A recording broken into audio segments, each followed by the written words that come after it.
G'day, I'm Matt Coulter, the Kangaroo Kid. This is my mate Paul Hannum over here. We're Stunt to the Tanners. We do ATV stunt shows, and we're here to talk about ATV safety. Safety gear is a very, very important thing. It's the most important thing. I mean, obviously, you look a bit dodgy driving around the field chasing your sheep dressed up like this. But, you know, we wear the proper motocross boots, support. We've got elbow pads, back protectors, shoulder pads, of course the helmet. But when you're on the farm, you still have to wear the safety gear. A lot of ATV dealers are actually supplying helmets with the machine now. This has actually got eye protection as well, and this is really light.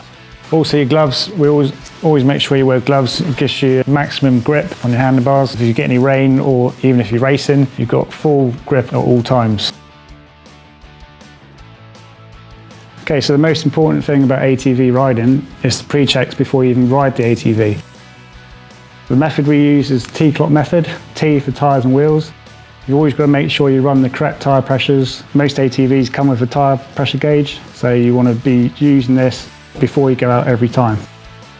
C for controls and cables. You've got to make sure all your cables are free and not snagged up, because if they're snagged, they could end up catching or splitting the cables, and then your brakes are not going to work. And the most important cable in your ATV is your throttle cable. So you've always got to make sure the throttle returns, because when you're out riding, if you back off the throttle and the cable's sticking, the throttle's going to be wide open still and it's going to keep going.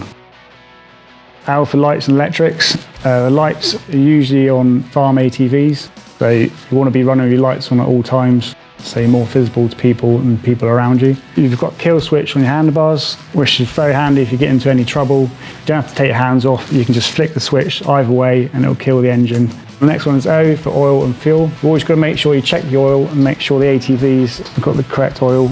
On these ATVs, you've got a glass mirror on the side where you can check the oil, make sure you've got enough. If you're going out on any long rides, you want to make sure you fill your fuel tank to the top. Yeah, and the last thing we check is the C for chain. Always make sure the chains are oiled so they don't go rusty or seize up. You also want to be checking your frames, especially the swinging arm. You can run your fingers down the frame and the swinging arm, make sure there's no cracks. And also visual inspection, just make sure there's no cracks anywhere before you go out riding. One of the biggest misconceptions about an ATV, well, it's got four wheels and it's not going to fall over. Surely what could go wrong?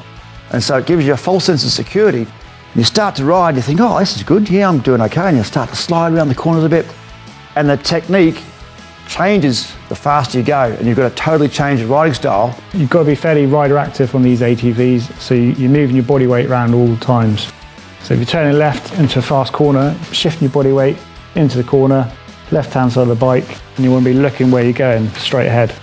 And then you can push your body weight down onto your right leg.